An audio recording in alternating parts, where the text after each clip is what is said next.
Tere! Mina olen Karli Lambot ja ma olen Korruptsiooniradar MTÜ nõuandva kogu esimees. Ma soovin teile rääkida, miks Korruptsiooniradar on ellu kutsutud ja mida me saavutada tahame. Ilmselt ei ole võimalik korruptsioonist liiga palju rääkida. Tegemist on ühe varguse liigiga, mida iseloomustab tõsiasi, et mõlemad tehingu osapooled soovivad, et see peitkuritegu jääkski igaveseks saladuseks. Kahjukannatajaid, kes käe püsti tõstaksid ja valjulääled ütleksid, et niisugused asjad ei tohi toimuda, niisugused kahjukannatajad on ainult ühiskonnaliikmed. Ehk et meie ja kõik teised kodanikud, see on meie ülesanne sellest rääkida ja selgitada, mismoodi korruptsioonikuriteod toimuvad.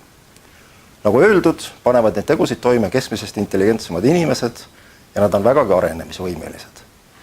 Need mustrid, kuidas korruptsioonikuriteod välja kukuvad, on täna juba mõnevõrra teistsugused kui näiteks 20 aastat tagasi.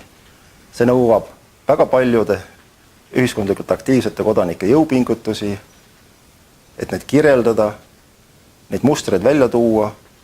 Muret teeb see, et kuigi korruptsioonist on juttu juba rohkem kui mõned aastakümned tagasi, siis üks eelmise aasta uuring näitas ilmekalt, et noorte suhtumine korruptsiooni on vägagi tolereeriv. Uus põlvkond on leebelt öeldes sallivama suhtumisega, kui seda olla tasuks. Ja meie ülesanne, me arvame nõnda, on nendest asjadest rääkida. Korruptsiooniradaris me soovime peaasjalikult keskenduda tüüpilisemate korruptsioonijuhtumite mustrite väljatoomisele. Me anname endale aru, et me ei ole uurimisorgan, meil puuduvad täiendavad volitused ja ainult avaliku teabe põhjal saame me teha oma uurimustööd ja järeldusi. Suure tõenäosusega keskendume me eeskätt poliitilisele korruptsioonile ja mulle endale tundub, et vähemalt alguses kõige rohkem sellele, mis on peidus kohalikes omavalitsustes. Avaliku teabe põhjal oleme me juba teinud mitu olulist uurimustööd ja tõenäoliselt need viljad on varsti näha.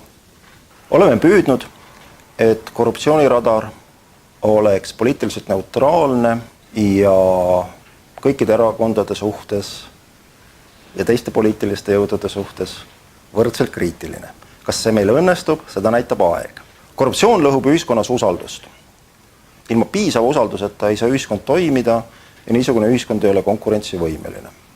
Seega on meie kõigi huvides, et korruptsioonist räägitakse võimalikult palju.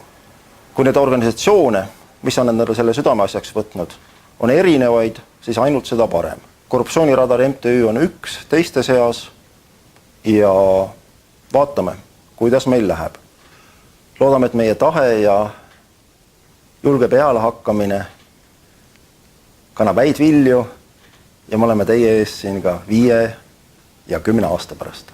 Kas me siis tõesti 10 aasta pärast peame uuesti kogunema? Kahjuks on korruptsiooniga nõnda, ja see on ka väga arenenud ja korralikes riikides, et seda laadi kuriteod ei kahu kuhugi. Küsimus on ainult korruptsiooni taseme määras, see, kuidas ühiskond seda tajub ja kuidas ta selle vastu võitleb. Me väga loodame, et meie panus on tulevikus hinnates täiesti olemas, et seda mingilgi moel Eestis vähem oleks. Soovin korruptsiooniradarile jõudu ja luban, et oleme hinge ja ihuga asja juures.